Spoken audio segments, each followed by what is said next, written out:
would say just Zach, shirt off for the scene. And I'd be like, okay, yes, sir.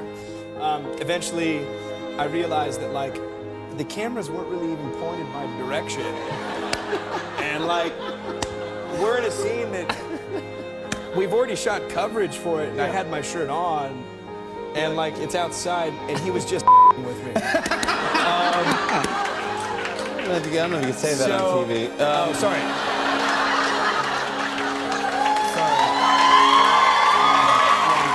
And I went, how the excuse me. Apologize, I'm sorry. Zach Efron, everybody. Pleasure to see you, buddy.